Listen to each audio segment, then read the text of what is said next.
all things to do with transportation. Whether you're a car enthusiast, maybe looking for some advice on how to maintain your vehicle, or even just someone appreciates a good travel story, this show is for you. And we'll be covering everything from automotive repairs to electric vehicles and even the latest transportation technologies and the news. So get ready, buckle up, and join the ride, because this is a very exciting show for me, because I did something I've been trying to do for years. And I actually did it. It's here. I was able to get my friend Jim Burdashaw on the show here. He is an awesome automotive technician, manager, and he kind of handles helping a lot of other technicians do a lot of things, and just wonderful with explaining how something works, or getting down to what's going on with the car. Jim, man, this is awesome. Well, it's a pleasure to be here, Aaron. I know that I don't know how many shows you've done, but you probably don't remember way back when you started doing this. I actually was on the show a couple of times. Barely, but I mean, I can barely remember that because that's been a minute. Yeah, it seems like it was just yesterday for me getting up this early and doing it again, but I get you. Well, I bet you get up this early to play golf on a regular basis. No, normally during dog season. It's about the only time I get up this early on Saturdays. Well, but the main thing I do appreciate you being here. And I know all those with car issues appreciate you being here. Whether they call in or don't call in, they still appreciate it, because we will be able to mention some things that they can do to help them with their vehicles. And we'll kind of focus on diagnostics this time. That sounds good. I'm ready to answer any questions that I can possibly try to answer. Let's go ahead and lay a tech tip quiz on the table before we get cranked up good. Does that sound like a good move? Sounds good. All right, and of course, the winner will receive the Tech Tip Quiz prize, which, among other things, includes the C&C Auto Show Tech Tip Quiz coffee mug. I started to say shirt, but this time we're going to do a coffee mug. And it will be proof that you have won the Tech Tip Quiz. So give us a call in, and there'll be some other little goodies. Mason puts together a little package, and he always throws some little goodies in there. So, I bet that's got to be good then. Oh, he'll mix up something really good. Sounds There's good. no doubt. All right, here's the question. Jesse has a 2014 Chevy truck. It was running rough, and the check engine light was on. He got a very low price on testing the vehicle and was told that his oxygen sensor was bad.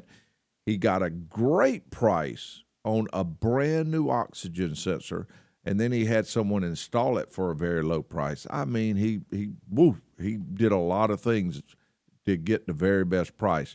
But after all that, he found out that he paid way too much. The question is why? So if someone has the answer to that, give us a call, and that is 800-224-9090. And also, if you have a question about your car, truck, or SUV, and Jim is here to help answer that, I'm ready. You also call 800-224-9090. And you can also watch us live on Facebook or watch us on YouTube, and whatever you want to do there, but you can give us a call, and that would be a great thing. Jim, why do you feel like the diagnostic process is so important when someone is having a car repaired?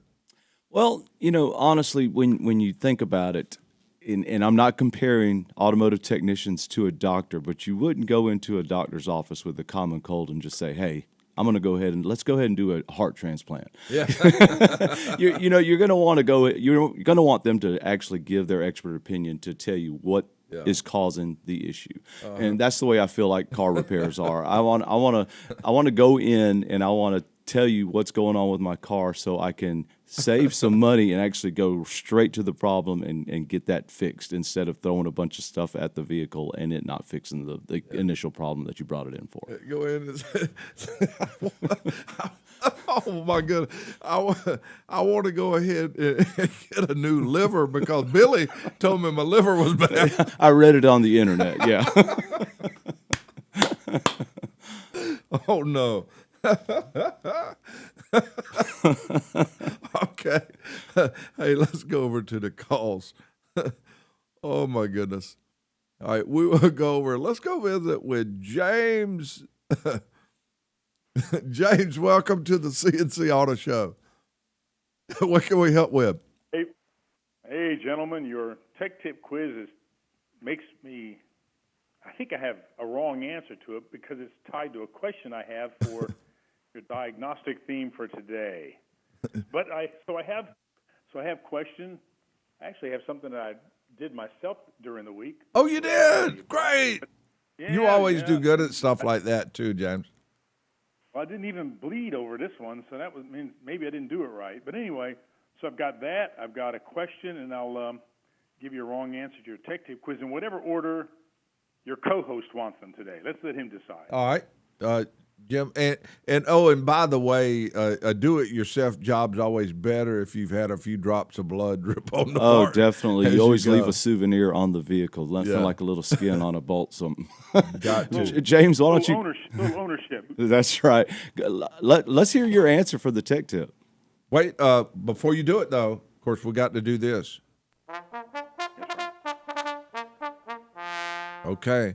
We are ready. Let me read the question one more time. Jesse has a 2014 Chevy truck. It was running rough. Check engine light on. Got a very low price on testing. Was told a O2 sensor was bad. He got a price on a brand new oxygen sensor, and he had someone install the part at a great price. I mean, a very low price, but he still paid way too much. Why did he pay way too much? James, what is the answer to today's Tech Tip quiz? The old price and quality and service triangle came into effect here. Because you make a triangle. You got price at one corner, quality at another corner, and service at another corner. You can get close to two of them, but you're never going to get all three. So I think what happened here was the low price was the rudimentary code reader at AutoZone, O'Reilly, wherever they went. That's free. It'll spit code, and you can put the Google machine on and get the sort of translation of the code, and it, in this case, pointed to an oxygen sensor. So he went and shopped around and got the best deal he could on an oxygen sensor, and then maybe he was the best price putting it in, or a neighbor, whomever. And one of two things, or maybe both, are wrong. Now, the rudimentary code reader will tell you something, but it just tells you to go look over here. And while it may be a bad O2 sensor, it may not be. You could have a circuit problem between the PCM, if that's the right term, I think it is, anyway, the computer, and the oxygen sensor. The oxygen sensor could have been fine. Or it was the oxygen sensor, or still maybe not, and when they went to change the oxygen sensor, they broke off something on the exhaust system where the oxygen sensor resides, which means further costs were needed because they didn't get the quality diagnostic that truly would help identify the problem, did not have a quality technician who could look beyond the shiny object, which was the oxygen sensor, or the workmanship was poor, which caused further damage, making further expenses necessary. So, okay. All right. Let's put that in front of the judges. And here we go. Let's see what they say. Thank you very much. Oh, they're going crazy. You're absolutely right. The great price on testing was from a parts house with no experience in professional shop and a $60 code reader. And it's a great service to have. I recommend it. If somebody's like, come on, there's nothing wrong with going in and having your codes checked, because there's some things that could happen that may not necessarily require diagnostic, loose gas cap, stuff like that. But just because it says a large evap leak, don't go buy a gas cap, because it was either loose or you may have a large evap leak, which needs diagnostic. So you done spent part of your money that could have went toward diagnostic. So having the quick test is good, but and it gives you an idea what's going on. But according to Jim's analogy, now normally I use the analogy of saying, hey, It tells you what state you're going to. It don't tell you what city. Definitely don't tell you what street, and definitely don't tell you the address. But on the other, in Jim's analogy, it was hey, it's somewhere in the abdominal region. Change something in there. No, you wouldn't do that. So, but you're absolutely right. James, hang on the line, and we're going to hear about the other thing that you did recently. We'll be right back.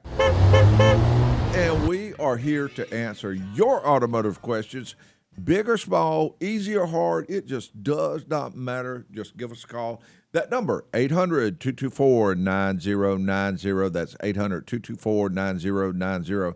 That's 8 to 10 on any Saturday morning. You can also watch us live on Facebook and YouTube. And we were talking to James in North Augusta, and James has answered our tech tip quiz there, and I want to give him one other shout out here. Thank you very much. James, congratulations. Have you been sitting there absorbing the fact that you have won today's tech tip quiz? Yeah, and the only difference is that I'm not in North Augusta. Aiken, somewhere like that. That's better. In South North Carolina. Augusta's nice, but I couldn't get there that quick. Yeah. Well, absolutely. Now, you mentioned that you had an experience where you were working on a vehicle and you did not leave any blood on the vehicle, and it seemed to go pretty smooth. What was that? Yeah, and it was a little bit of, I did a couple of things, a little diagnostic work last week on a 98 Buick Riviera, my wife's car. And we were riding down the road, and it was the output temperatures on the dash were uneven. And this is one of the early dual zone temperature control systems. So the diagnostic was I got out the instant read meat thermometers that go from below zero to over boiling, so it's got a real big range, and just had two of them and ran the controls up and down, and using that, I was able to determine that I had a right side blend door that wasn't performing right. So at that point, you just start tensing up because you think, oh man, where's this thing going to be? So got out the service manual we had from when the car was new, found out where it was, what the right item was, and it was simple, this one, not like the other side, just a glove box door drop. Looked up the part, and once again, Dorman comes through because it was readily available, and Dorman, even on their website, when you find the part, let's say your part supplier, AutoZone, O'Reilly's, wherever that is, you take that part number and you go into the manufacturer's website, and the manufacturer's website, in this case, actually had cross-reference numbers for the General Motors product, and I could see the door actuator, and it had one of those numbers on it. So it's sort of you're not just relying on the auto parts store saying it's the right piece, because I'm telling you, that doesn't always work. Yes. All of that. But the manufacturer's website gave General Motors part number cross-references, so I knew it was the right one, went up, put it in. So far, working good. So Dorman's website, Dorman's availability, and it fit perfectly. So thank goodness for that. But that was an easy one.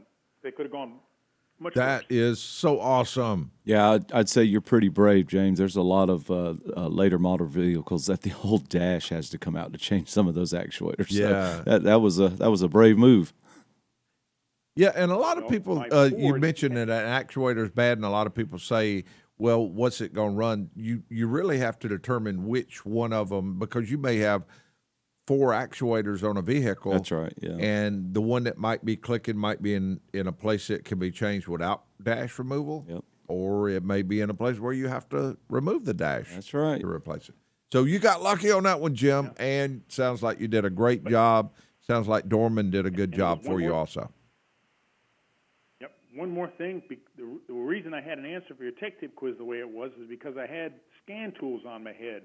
And I thought with the two of you there, you might be able to help me look for some characteristics. I think what would be helpful to me at this point would be a bidirectional scan tool, one that I can actually tell a blend door to move or tell an EGR valve to move.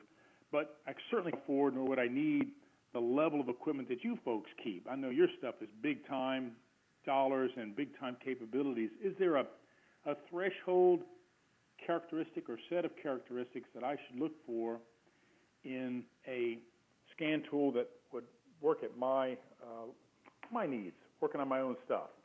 Yeah, James, a lot of the generic scan tools nowadays, they are starting to add a lot of those functions that you're talking about. Back in the day, you did not have bidirectional controls as much as you do now. And now a lot of the generic scan tools are, they're designed to, you actually enter in the VIN number and it decodes, the type of vehicle, what actual functions that scan tool will have. So, of course, you can start at the $20 to $30 scan tool, but then you can get all the way up into the hundreds. And of course, like you said, the factory scan tools start getting into the thousands and thousands of dollars. Hence, why a lot of diagnostic charges. Thousands just to keep it updated. Just to keep them updated. Yeah, I hate to say that, but that's the way it is. It is true. The main thing you're looking for is one that will give you bidirectional controls. Well, that's up to you how deep you want to get into it. But live data, you'd like to have code reading, of course, and what'd be nice is if it did have some specific manufacturers programmed into the vehicle. Those are kind of the three things that you want to look for. So VIN recognition feature is going to tell me that I've probably got a unit that's bidirectional. I would, yes, and the bad thing is you've got so many modules on the vehicle that they may not cover all modules, such as HVAC, such as your powertrain or your ABS or your airbag. So that's where it starts getting higher in pricing as it starts having additional module control. Can you tell me a little bit more about the one feature you mentioned, which wasn't familiar to me? Units that have some manufacturer programming or manufacturer data, whichever it was you just said. James, we're going to run out of time, and we have the gentleman, we have a great a guest coming up during the next segment from K-Seal, but can you give us a call back right after that? Yeah, and if I don't get through, then that's a pending thing for the next time around. But thanks, folks. Always fun. James, you're always great, and we Thanks really for the do call, appreciate James. all Good your to help. talk to you. We'll be right back with more to the C&C Auto Show. National Account Manager of K-Seal, Chris Vita, is riding with us today. Chris, I would like to bring you on board. And Chris Vita, we would like to welcome you to the C&C Auto Show. How are you doing? I'm doing great, Aaron. Thank you so much for having me. Very excited to be here and talking with your audience. How are you today? Oh, I am doing great. This is so awesome that you're here. I was hoping to get the opportunity to ask you a few questions concerning K-Seal. Does that sound good? Absolutely. Looking forward to it. All right. My number one question that I had, does K-Seal work in all types of vehicles regardless of coolant type required? I get that question to me a lot, and I would like for you to be able to answer that for me. Yes, it does. And that's one of the nice things about K-Seal is the ease of the product. We take the worry out of it. It doesn't matter what types of antifreeze, doesn't matter what type of coolant, doesn't even matter what type of additives are in there. Because of our copper and ceramic technology, it's compatible with anything that's in your cooling system. Wow, that does take a lot of the worry and the hassle out of trying to use the product, because boom, you just pour it in. Now, we've used K-Seal in vehicle engines for years, and we've had some amazing results. Are there any other uses for K-Seal besides just car engines, like maybe tractors or ATVs, anything like that? Yes, it works in any type of water-cooled cooling system, so ATVs, motorcycles, things like that. It also works in bigger cooling systems, 18-wheelers, big agricultural equipment. When you have big cooling systems like that, you'd use our HD product, our K-Seal HD. So anything with a water-cooled engine, it works in.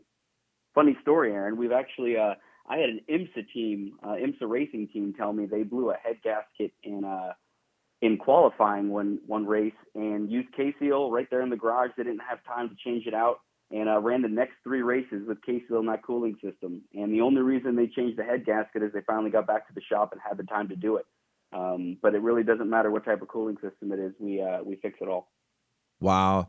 And that same thing could happen if somebody was out on the road and they had a vehicle and had an emergency type situation. Now, of course, it wouldn't take care of a busted hose or something like that, but there are some problems where it could just plain save your trip or save you a lot of agony on something like that.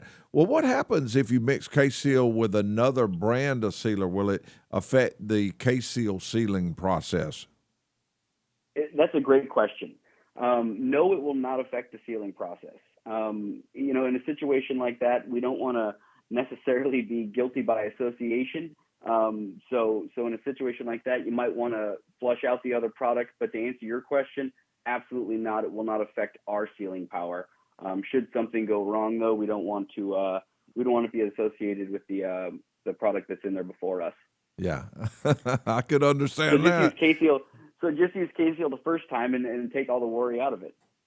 Well, that is true. Absolutely. Well, what's the difference between the regular K-Seal and the K-Seal Ultimate? The regular K-Seal, our 8-ounce pour and go, will fix any hard part in the cooling system, including hard plastic and aluminum, head gaskets, radiator, all that. Now, if you know you have a head gasket issue, which a more serious head gasket issue, you're blowing white smoke, something like that, our K-Seal Ultimate formula has 33% more of the sealing power, so more of the muscle, more of the good stuff in it. And we also offer a 100% money-back guarantee on that product as well. So if you know it's a head gasket, you'd use Ultimate. If you're not sure where the leak's coming from, then 5501, our 8-ounce pour and go, is the way to go. Wow. Now, if someone were to use K-Seal, do they have to drain the coolant to use the K-Seal, or does it mix with the coolant that is in there? It mixes with the coolant that's in there. K-Seal, you don't have to drain or flush the system before or after application. Again, it goes back to the ease of product. We take the worry out of it. You could be driving down the road and have a cooling system issue, shake it at 30 seconds, add it to the cooling system right there on the side of the road. Doesn't matter what's in there. And by the next exit, your problem will be fixed. And you mentioned that it does mix with all types of coolant. So regardless of what type coolant's in the vehicle now, you can still use that, and it just mixes with it. Wow. Absolutely. It's a very easy product to use. Well, where can someone go, or the listeners go, to be able to learn more or to gather more information on K-Seal? You can go to kseal.com, our website. We've got a ton of information on there. You can also go to ksealacademy.com. There's some more information on there, and you can answer some questions and actually become K-Seal certified. Something you guys can do too if you'd like, but that's ksealacademy.com. Wow, because I have been to kseal.com many times, but I have not been to ksealacademy.com, so I'm going to have to check that out myself. Absolutely, Aaron. You get a certificate and everything once you're certified. Wow, absolutely amazing. That is awesome. Chris, you have been great, man. You answered all my questions, and you just gave the listeners a lot of new information having to do with K-Seal, and we really do appreciate that very much. Well, I appreciate you and your support and your belief in the product. So thank you so much for having me, and I hope all the listeners will go out and use K-Seal as well. Well, Chris, one thing I always like to say, because I like to say this during some of the things when I talk about K-Seal, don't just seal it, K-Seal it. I love that. Thank you so much, Aaron. Hey, we appreciate it. Thank you so much. We appreciate you being here, and thank you, and have a wonderful day. You enjoy the rest of your weekend. Take care. You too. Bye-bye. Okay, fantastic. Chris Vita with K-Seal. And we are ready to answer more automotive questions, and that number to call, 800-224-9090. We are answering the automotive questions, but also we're talking a little bit about automotive diagnostics. And along with talking about those diagnostics, we want to mention the good parts about diagnostics and the bad, because there's certain things that people can do themselves. We talked about the drawback from just assuming that a part's bad because someone else said it might, just because it had a code in it. But there's things that people can do themselves to actually tell what's going on with a car, or there's also things that a person can do to help the technician find things. And so, of course, if you're able to give them more information to find different issues, then that not only saves the technician time, but and you time because you get your car back faster, but also it saves money because that might mean doing something without having to run a test that someone thought would need to be run. Yeah. Honestly, what you're referring to, that's probably the first step of diagnostics. When we have great advisors that are down at our location, that the main thing when a customer comes in with a running problem, their job is really to kind of interview that customer to kind of get the idea of how the problem arises. In other words, the temperature, wind, is it under a load, going up a hill, is it raining? What symptoms is it? Does it feel like it's skipping? Does it feel like it's bogging down, no power? So gathering all of that type of information is really, really important. And a lot of customers, believe it or not, they'll bring in a cell phone recording of what, of what happened. They'll record their dash, they'll record the sound, and you wouldn't believe how much that helps when it comes time for the technician to use that information to help diagnose that problem. Yeah, and sometimes it might be helpful. Let's say if someone has a problem that acts up every now and then, and say they seems to act up once a week, it don't hurt to keep a little notepad beside the truck and say, yes, I'd been driving for 2 hours and it did this, and when it acted up, this light come on. But you mentioned the recording. Now, a lot of times that is helpful, especially if someone is mentioning a noise. But also, another thing that's really helpful is, let's say, some certain lights come on the dash, but they don't stay on. Yeah, and the funny thing is it'll come on and then it'll go off, and the customer will come in and they'll try to describe it to you. Yeah. You see the commercials and things like that. It looked like a submarine, or it looked like a genie bottle, or so lights like that. What it looks like to you may be something different to what it looks like for the actual. Yeah, and sometimes a technician. person may have a hard time remembering where that light That's was. right. Say, well, I think it was over here. I'm not sure. It might have been red, might have been orange. If it does come on and you're able to safely do this, I wouldn't be driving while you do it. But if you can safely pull over, snap a picture of what's going on, do that. Hey, it's time to pull over for just a minute, but we will be right back on the road very shortly. We'll be right back with more of the C&C Auto Show. What we see usually fail on a chain, and it's usually due to the guides. The guides are usually made of metal, but then they have a plastic piece that the actual chain rides on to cut down on noise mainly. So as that chain's going around, you don't get a lot of metallic sound or tapping or anything like that. So the problems that we've seen happen is over time that plastic becomes brittle. It does break, which it adds additional space that shouldn't be there. The plastic guide was usually there, but once it breaks away, now you have slap, and then you start having an engine that's making noise.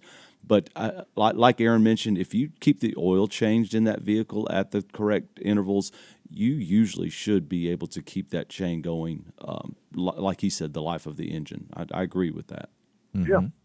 Well, I haven't had any problem with it. Like I said, it's just that I just didn't know how far to push, the mileage on that chain before it will give me problems. Yeah, but I appreciate you. Y'all are pretty thorough in answering that question. I really enjoyed it. Tell me, guys, just as a comment question, about how much money does the Roads and Bridges Department's taxes on gas, how much do you think from coast to coast that amounts to every year? Ooh, just a wild guess. I would hate to imagine, and you're talking about the tax money that is paid when you buy a gallon of gas, the certain portion of that money going to transportation. That's right, Roads and Bridges. Okay. You would almost think it's got to be in the billions of dollars, huh? Yes, yes. There's no question about that. But that's a good question because it's kind of a almost like looking out in space. It's big. it's a lot. It's but big. It's big. I will ask you this, Ron, since I got you. We got just a minute or so. I would like to know your feelings on the fact that if someone buys an electric vehicle, and of course they want to push the electric vehicles, because of the fact that they're not buying the gasoline, they have to pay a higher registration fee than a person that does not have an electric vehicle. When they go get their tag, they pay a lot more money, or when they pay their tax money on it. Do you think that's a good thing or a bad thing? Well, it depends on what level and the economic scale you set on, and that was my point about the gas tax revenues. Mm-hmm. Is that once by 2035, I'm a good chance I won't be around, but if you have to pay it and maintain it, how is the federal government going to shift that burden from gas to electric? Mm-hmm. Is it going to be, when you go to charge your vehicle? Because if that's the case, I mean, you're talking about your electricity, the juice costing you $20 and the tax costing you $50. Well, just my opinion on this, I think that 2035, I think there's going to be a lot of side effects that's going to be discovered up to that point. So I think that's going to be a lot different than it is. And one of the things is just like you're talking about, as time goes on, right now the electric vehicle charging stations are subsidized by the manufacturers of electric vehicles. One day they might not be. If they're not, what is electricity going to cost to charge? What are you going to pay extra to pay your fair share of the tax? A lot of factors involved there. So, Ron, what you did, you got us to thinking about some good stuff there, and we appreciate that very much. Well, look, guys, you guys have a great weekend enjoying the show, and keep on keeping on. Hey, thank you. And you do the same. And we need to pull over for just a second, but we will be back on the road shortly with more. I'm sorry. We'll be back after the long break, with more of the C&C Auto Show. And we do welcome you back to the C&C Auto Show. I'm your host, Aaron Clements, and on this show, we talk about all things transportation.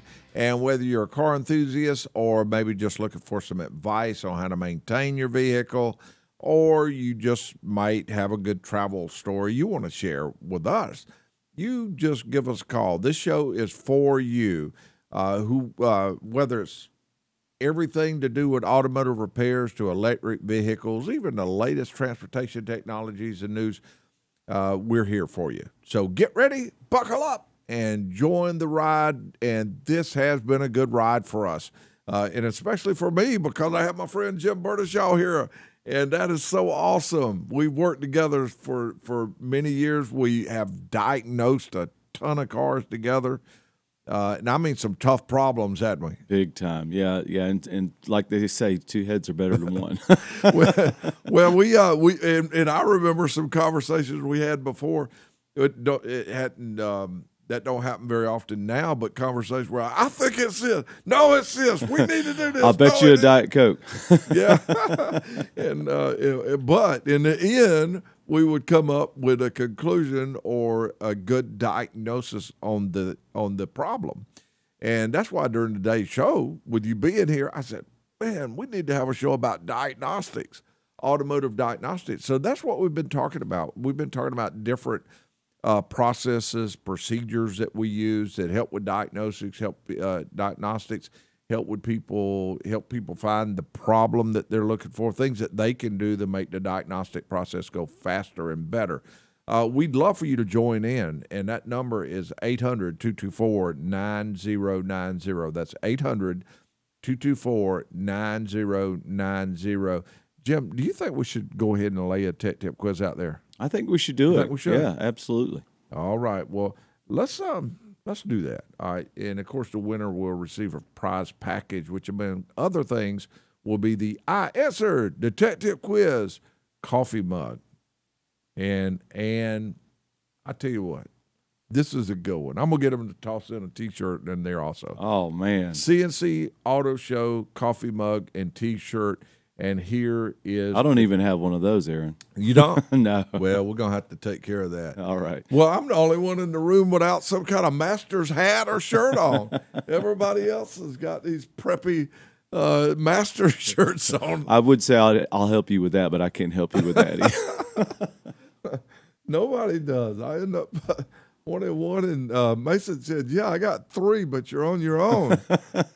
All right, here we go. Here's the tech tip quiz.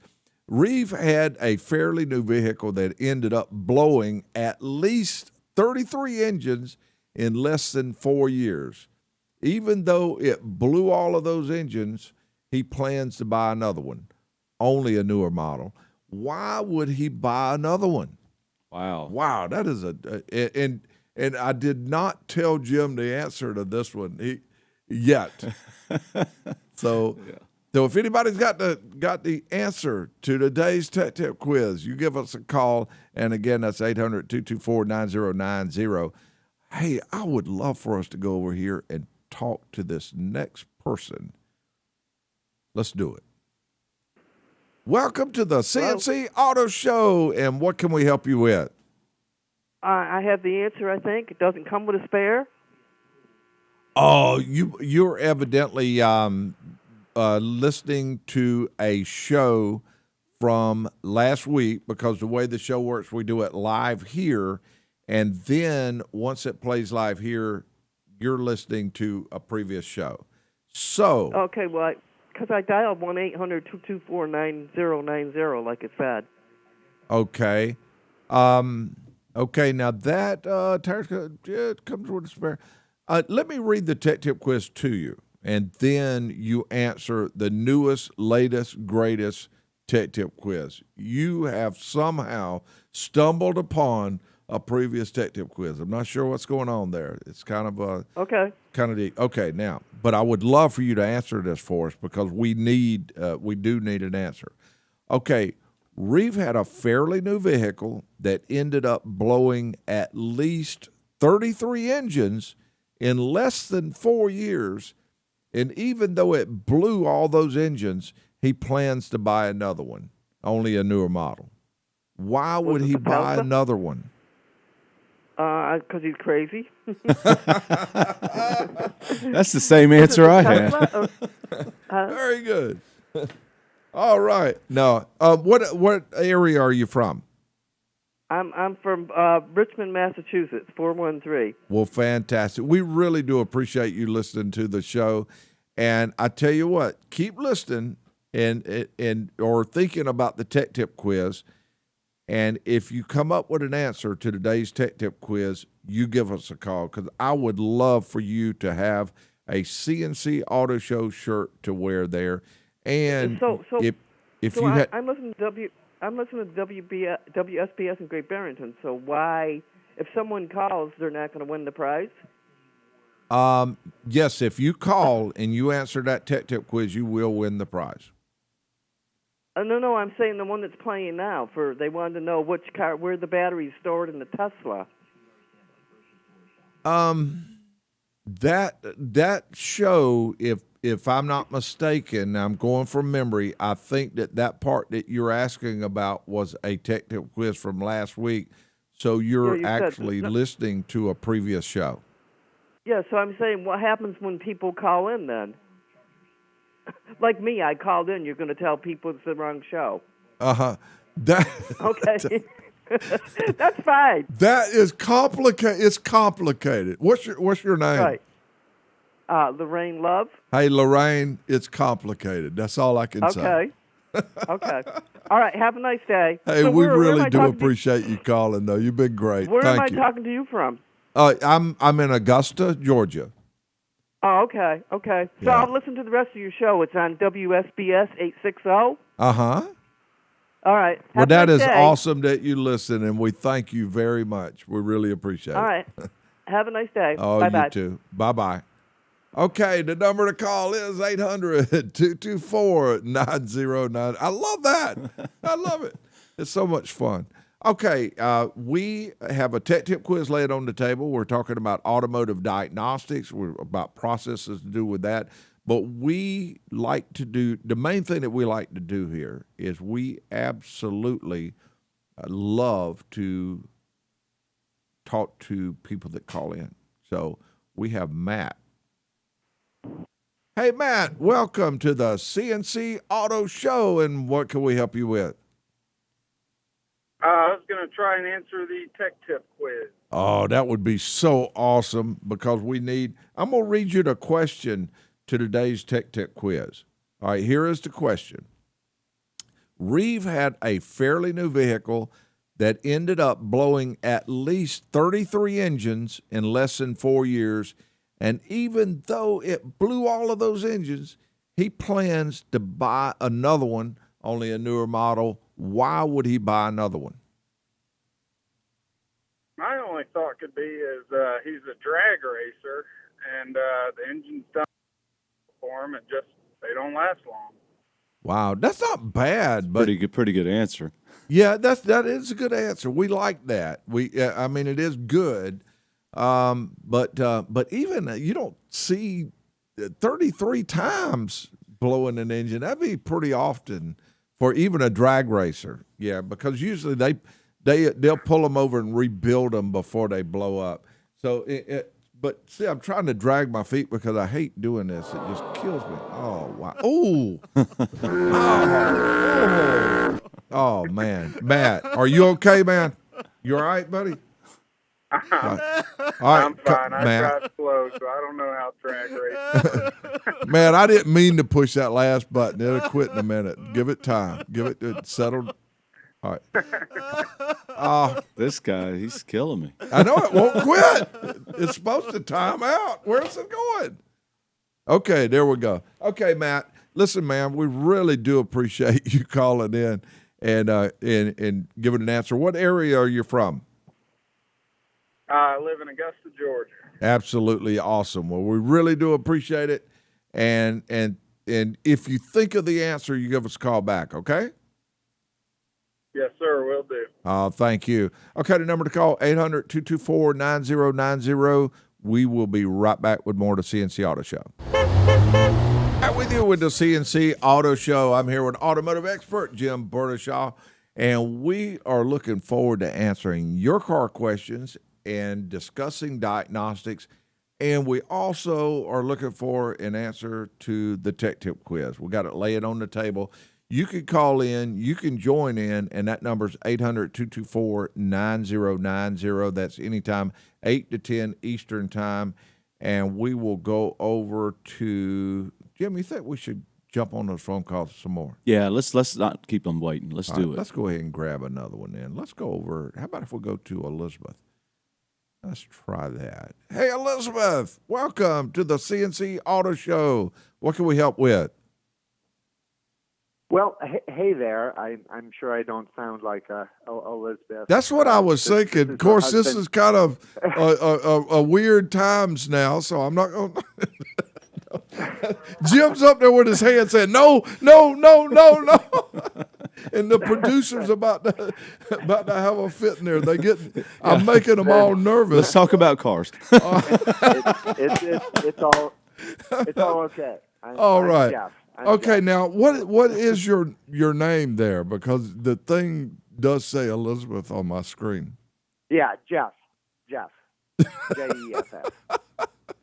All right, Jeff. So your wife's Elizabeth, from what I understand. That is correct. Okay, we're back on track now. All right, now the question is, what can we do to help? He was going to answer the tech tip quiz. Oh, he is? Yes, correct. Yeah, you want to read the question one more time? No, I can't. Not yet, because I got to put him on stage first before we do. Here we go. Okay, Jeff. That is Jeff, right? Correct. Okay, be still. Yes. Yeah. Okay. And here is the question. Reeve had a fairly new vehicle that ended up blowing at least 33 engines in less than 4 years. Even though it blew all those engines, he plans to buy another one, and only a newer model. Why does he plan to buy another one?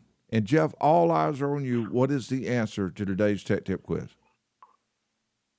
Well, I believe this guy is a bit of a hobbyist, and I think he's blowing model rocket engines and launching rockets, and he's happy that they Now, how blow up.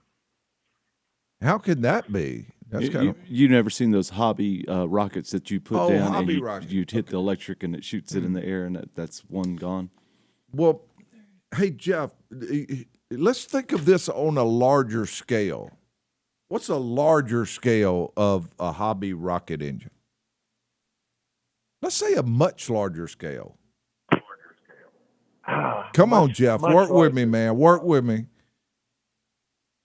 Come on. Are you talking about Elon Musk? Are you talking Elon Musk and SpaceX? Right? No, I said the name was Reeve. Yeah, Reeve had a fairly new vehicle. But let me see, what could Elon Musk's middle name be? Reeve? Whoa! Would that be a slight Very hint? much. Reeve? Oh, man, Jeff, the crowd is going absolutely crazy. The judges have papers flying up all over the room over there, and they're smiling and they're holding up signs saying, yes, yes, yes. This is crazy. I mean, absolutely crazy. You're I'm a great sick host. puppy. All right, here's the facts here. Reeve, or Elon Reeve Musk, owned the Starship, which recently blew up at least 33 engines. It was actually more than that because there's some that was on the other parts of the ship. And in not only less than 4 years, but in less than 4 minutes.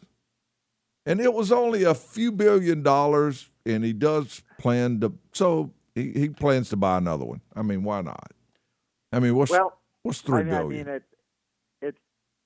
it's kind of like the industry I work in, software engineering. So the motto is fail often and fail fast. Absolutely. Yeah, well, I tell you what, you fail. Yeah, well, and that's exactly what happened. You don't win the few $1 billion, but you do win a few prizes. How's that? And so stay on the line, and producer in there, that'll be Mr. Mason.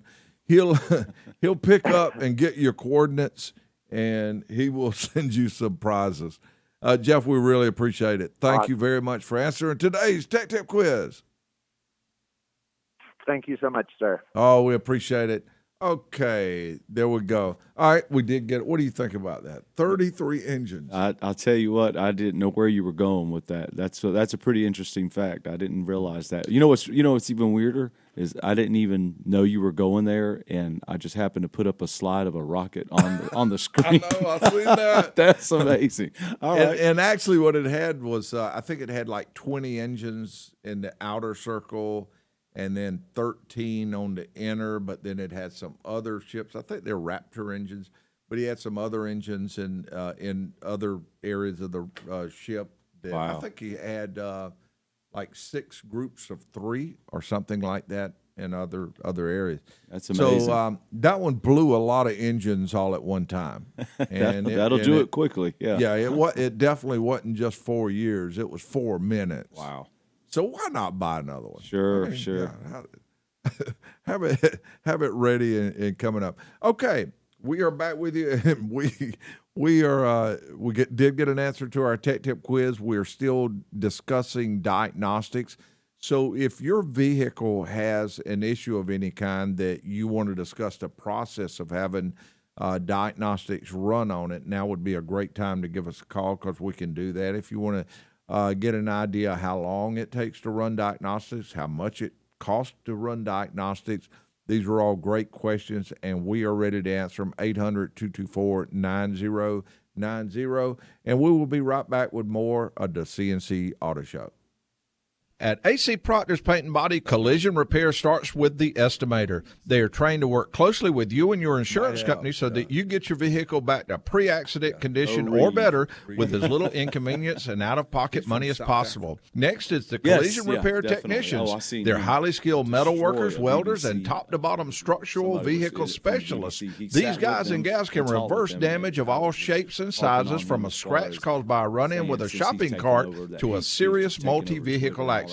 Then the vehicle moves to the refinish technician. Along with collision repairs, a new coat of paint will need to be applied to the damaged area to match the previous design. The automotive refinishing technician is the important part of the process for customer satisfaction. All of these steps are important, and all are done well at AC Proctor's Paint and Body. AC Proctor Paint and Body is located at 3011 Milledgeville Road. Their number is 706-736-3110. Stop by for a free estimate. If you're planning to buy a nice used car, you have two routes that you can go. You can decide what you want and what you plan to spend. You hit the internet to find a car, take your weekend or time off work, and then you go look at the car. Then hope that the person that's selling the car is honest and that the title's good, because you know that once you buy it, you're probably on your own. The second way to buy a nice used car is to decide what you want, what you plan to spend, while gaining advice from a professional that has been in the business for over 30 years. And instead of spending your weekend looking at cars, you tell this professional to find what you're looking for if he or she doesn't already have it. Then you buy the car knowing that this professional is honest and dependable. The professional is Philip Hawkins at Philip Hawkins Motor Company. So if you're looking for a nice used car, call the professionals at Philip Hawkins Motor Company, located at 2000 Jefferson Davis Highway in Graniteville, South Carolina. For more information, go to hawkinsmc.com, or you can give them a call at 803-593-5990. I have some great news. Bo's Machine Shop has moved. They still have the same friendly people, but they have added some. The building is larger, and there's even more equipment, all to better serve you. Michael Rivers and the entire Bo's Machine Shop team are honored to have the opportunity to serve you. They work with gas and diesel engines, agricultural and industrial engines, foreign and domestic. And yes, they can even custom build your engine. They have many years of experience in state-of-the-art equipment, so if you need engine parts, block work, cylinder work, crankshaft, heads, or any other machine shop work, the new location is a short distance from the old location. It's at 1242 Gordon Park Road in Augusta. And if you want it done right the first time, Bo's Machine Shop is the place to go. So if you need machine shop work and want it done right, bring it to Bo's. To learn more about Bo's Machine Shop, stop by or call 706-724-7840. Or you can visit their great website at bosmachineshop.com. That's bosmachineshop.com. I have some very exciting news concerning Pet's Respiratory Services. They have moved to a larger, more convenient location. Pet's Respiratory Services was founded 21 years ago by David and Janice Petch with the goal of building a high-quality respiratory services company with highly skilled caring professionals. David and Janice reached that goal, and now their son, Chad, who worked side by side with them since 2004, is continuing the tradition and taking the company to new levels. The new location is much easier and safer to enter and exit, and the lobby is over 4 times the size of the previous location. It is located near the intersection of Bobby Jones Expressway and Washington Road. The Pet's Respiratory team is thankful for the opportunity to serve you for those 21 years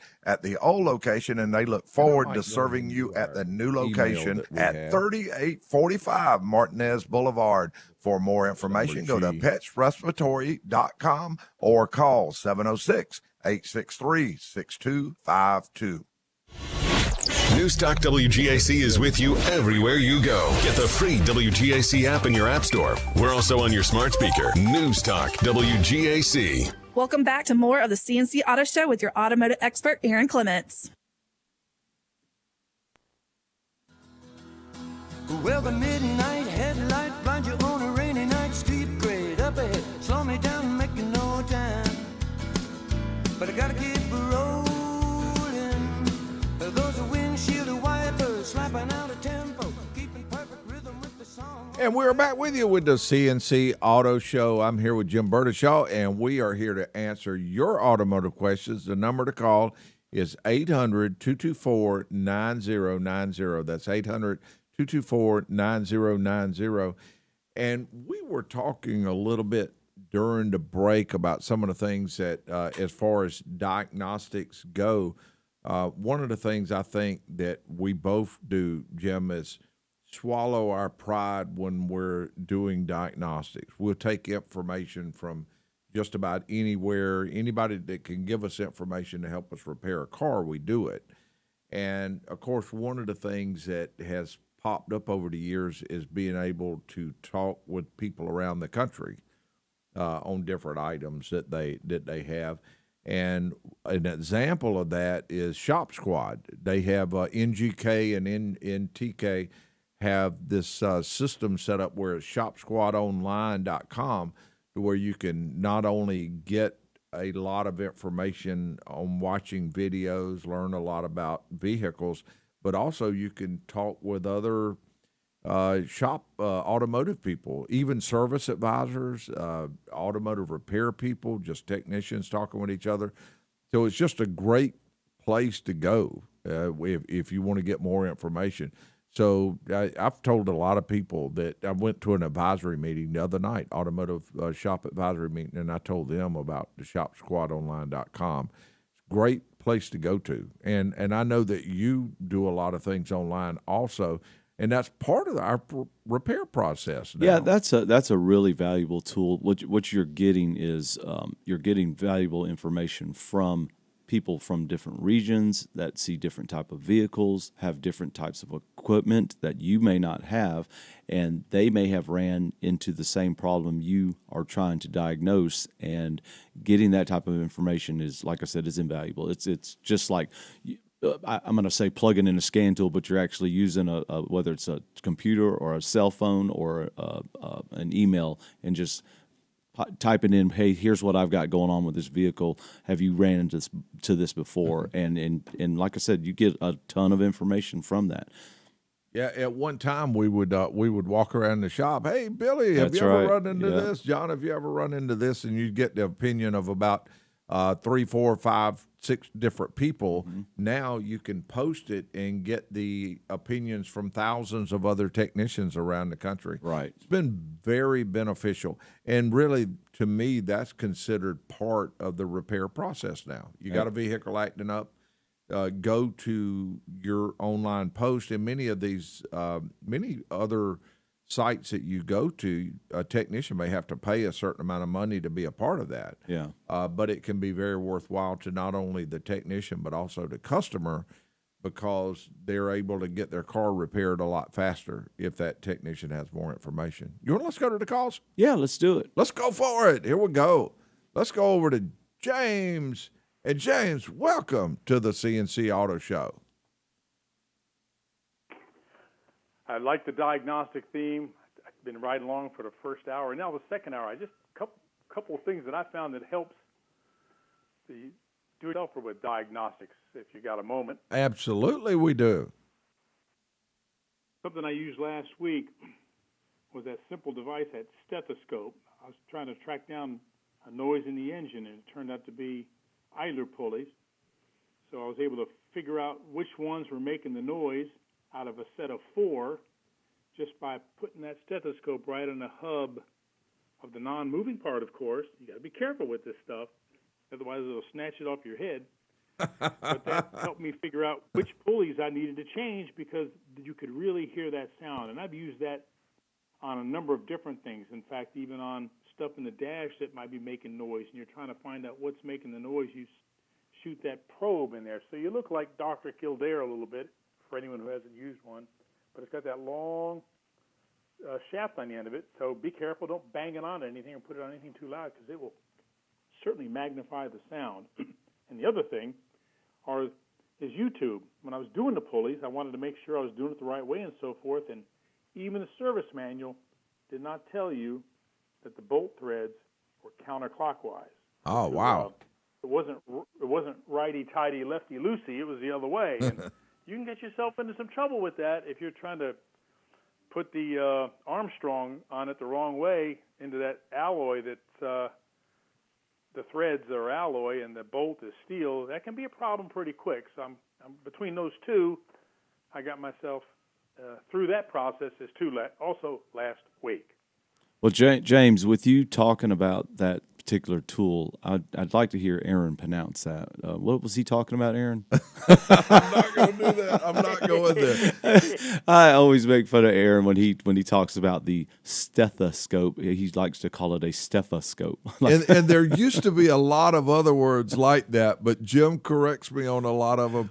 And he gets me back in line. So I have actually corrected a lot of words. Now, Aaron's good about it, accepting some constructive criticism. But with that tool you're talking about and the theme that we're on today, we use those, believe it or not, when we go around. If we have an engine that's misfiring, you can actually put that on the injector and listen to the actual tone, the clicking, make sure that's being actuated. So it's a invaluable tool to definitely have.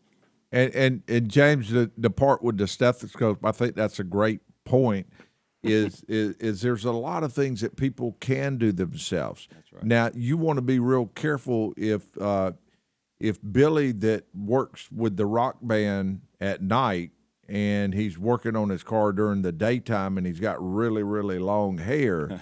You don't want him bent down over the engine with a stethoscope with his long hair going That's up. Right. That's right. Because he might hit some notes he's never hit before. And just another tip: be careful if you're around plug wires with that stethoscope. Also, you don't want a leaking plug wire that's going to about 80,000 volts in your ears against your eardrum is not good. Yeah.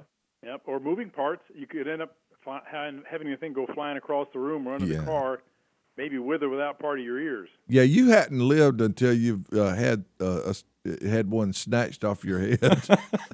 That's right. Out of your ears. It's just a new experience for you. But yeah, that is a great point, James. That people there are things that people can do themselves. And it be kind of enjoyable. And that's what we want to do here. We not only want to tell people what the things that they can do as far as paying to have their cars repaired and create a better relationship between the technicians and the consumer, because many times it's not that the technician did a bad job. Many times it might mean that there was poor communication between the two. So we want to do that, but we also want to let people know that some of the things that they can do, and maybe a lot of people do it, and I fully believe that with most of the things that you do, is doing a lot of things because you enjoy doing it. Just like some people enjoy yard work and gardening and doing different things, they enjoy working with their vehicles. So I always appreciate it when you call in and kind of share information like that. Well, you never leave this show without learning something, and if that happened to you, it's just meant you didn't pay attention. So both of you came in today and did the show. It's always good to be able to sit here and listen to it. So thanks, both of you. Well, it's always a pleasure to have you here with us also. Thank you. Thanks, James. You bet. Bye. All right. And the number to call is 800-224-9090. If you got a question about your car, truck, or your SUV, you give us a call. Jim, what would you consider the first step in the diagnostic process if someone were to go with that? I guess what I would consider one of the first steps, honestly, is getting the information that you need from the customer. Yeah, you've got to know exactly what you're looking for. It's like you said, you just mentioned it with James, that not that the technician did a bad job, it's just that somewhere down the line the communication was missed, whether it be from the customer to the advisor or from the advisor to the technician. That's where you get most of your information to know which path you're going to take and what tools you're going to use and which procedures you're going to take to diagnose the problem that the customer's complaining about. Yeah, and I think it's important to agree on a price. Now, many places like we do, we spend a certain amount of time on a vehicle at no charge, and the reason that many people do that is because you don't want to charge more than you should for a problem that may not take that long, but also you don't want to charge under what you should for a problem that's going to take a long time. So sometimes it takes a few minutes to find out what the vehicle's doing so you'll know what tests might need to be run. Because I think that's an important thing to remember is you're not really paying for diagnostics, but you're paying for a series of tests. On some vehicles, these items might be testing scanning the computer. Others, it might be running fuel pressure test. Right. Others, it might be that you're running a pin check on the computer. But there's different tests that need to be run, and you don't really know what tests those are until you at least get some idea of what's happening on the vehicle, what light might be coming on, how it's running. Many times someone comes in with a transmission problem, or say their transmission is acting up, and you drive it around and you quickly know it's a drivability problem. Right, and right. they're two different things. So I think it's important to let to find out what the technician, what tests need to be run and how much it's going to cost. And we'll cover more of that very shortly as soon as we return with the C&C Auto Show. Or back with you with the C&C Auto Show. We always have some great discussions during the breaks also. We just talk cars all the time and or talk shop all the time. And then, of course, producer Mason dancing when we come back in there and all kind of crazy stuff. We have a good time. Okay, we're back with you. I'm Aaron Clements here with co-host Jim Burdishaw, and we are back on the road and ready to answer your automotive questions. If it's Saturday morning, 8:05 to 10 Eastern Time, give us a call. That's 800-224-9090. You can also watch us live on Facebook and YouTube. And we are discussing things having to do with the diagnostic process. We talked about the step one, which there is no question that step one is very important because you don't you really need to get as much information from the person or from the driver of the vehicle that you can. And many times somebody may, let's say that a spouse brings a car in and his wife or husband is the one that normally drives the car, and he just says, hey, it's not running right. Many times that may not be enough information that a technician might need to find the problem in a timely manner. Sometimes it's very important if you can make that other person accessible to say, hey, do you mind if we jump on a phone call and find out when it acts up, how often it acts up? Is it raining? Is it hot? Is it cold? Does it jump when you hit a bump, or what happens? A lot of those circumstances can be very beneficial on helping to find the problem. And, of course, those are the things that kind of ensure that you get your problem solved in a timely manner. And also, no doubt, you'll end up paying less money because you'll run less tests. What would you consider the second step, Jim, in the diagnostic process? Well, just like you mentioned, say that the wife normally drives the vehicle, but the husband brings it in. She says it's doing this, doing this, doing that. They bring it in. The husband says, I didn't feel anything, but that's what she says it's doing. Yeah. So what we like to do is, if that was the description under these conditions, we like to actually duplicate that issue. So we'll take the vehicle out. We want to feel exactly what they're talking about. And I'm going to use this as an example, and it may not be drivability or diagnostics, but customer complains of a noise in the vehicle. I go and drive the vehicle, and I hear this particular noise, and I hear something different than what they described, but I want to be sure that we're going to fix the same noise that they're complaining about. A lot of times I'll either call the customer and say, hey, so I heard this going over bumps. Is that what you're talking about? Or I'll go drive with them or ride with them, and let's make sure that we're attacking exactly what you're talking about. Same with the running issue. It skips going uphill, or the check engine light flashes when I'm driving the vehicle. Things like that, if we can duplicate, it does give us a good starting place of where to go on the diagnostic process. It sounds like you've been there before, Jim. A vehicle comes in, and you drive it around the block. You hear a noise, a pretty loud noise. You say, whoa, I hear that, and you jump on there. You spend some time. You find out what it is. You call the person and say, yeah, I heard the noise, and we're going to get this out, and it's going to cost X amount of dollars. They say, yeah, let's do it. You fix it, and then they come pick it up, and the next day, hey, my car's still making the same noise. And you say, no, I heard this other. No, that wasn't the noise. I wasn't worried about that noise. I want this noise. Or you hear it and the customer's still waiting. So you take them on a ride with you and say, is this the noise you're talking about? No, I'm not talking about that noise. It's this other noise. So, yeah. So you want to be real careful to communication, describe the noises correctly. And if there is any doubt on a noise, ride with the person. If your car, like if it's a loud jingle when you hit a bump and the technician drives it and it's a loud jingle when he or she hits a bump, then that kind of ties it in. But if there's any doubt, kind of be open for asking any questions, and make sure when you bring a car in for diagnostics, be sure to leave all your contact information that you can. And if you're not going to be available at certain times, let the service advisor know. And leave and be open for text messages. Because that's a really, really helpful thing. Technology, the way it is now, you may not be able to answer a phone call right now, but what's good about being able to leave a text is when you did have a break, you can look at your phone and you can see you can either respond to that text and say, yes, it does do this, or I'm going to give you a call, and then they talk. So it is really, really good. Carpets and Hardwood Floor Studios.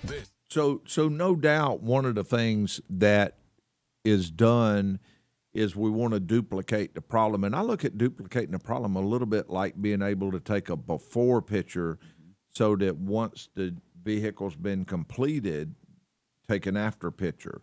So you say, well, I know that every time I drive this car for 3 or 4 or 5 minutes, I'm going to hear this noise or feel this vibration or feel this unusual bump that it's making, and then you do that, and then once the vehicle's repaired, then it can be test driven the same way. Correct. I'm gonna drive this 3 or 4 or 5 miles at this certain speed at this certain time, and make sure that the car is repaired. So a lot of times stuff like that can be very, very helpful on doing that. Yeah. Before and after is like you said. That's a good way to put it. The car was doing this before. Now it's running like a brand new one after. Yeah, I agree.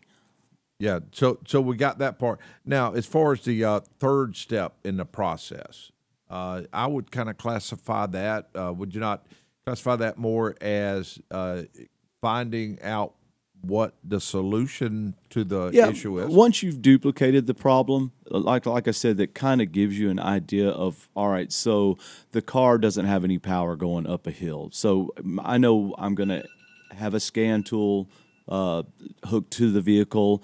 If it feels like there's lack of power, I may want to hook up a fuel pressure gauge. I might want to run some pressure testing, volume tests, things that are related to the symptom that the customer gave you. Now, if they're having a problem coming to a stop, the vehicle stalling out, you may use some of the same equipment, but you also may add some additional tools to that diagnostic depending on what the problem is that you've duplicated. Yeah, and what's really neat about so many of the things as we're testing vehicles now, at one time we'd have to have them in a bay, and it would have this great big machine. Well, they had to call it the machine. That's right. Yeah, you had to have your car hooked to the machine to know what was wrong with it. Yeah, it's on a huge cart. This big lab scope, this big oscilloscope that measured everything for you in voltage and in time. And what was funny is that cart. It would have been awesome if you could put that big machine that is about the size of the car in the car and go take it for a ride. What was funny is we'd have leads hooked to it, and we would say it'd be nice if we could drive that, and they would say, I don't think those wheels on that machine are rated for that speed you're going to be pulling it at. So, but I'm sure what you were getting at is that how compact they were so big. Those machines were so big you'd have to mount them on rails. Correct, where they'd roll around the shop on a big rail. But now, of course, we're able to take that vehicle out, and you do this often when you're I know you work with the technicians a lot making decisions. You do this often. You'll put a laptop in the vehicle and ride with the technician or either look at the laptop, and pretty much what that big machine now is in the form of a laptop, but it gives you just a huge amount of information.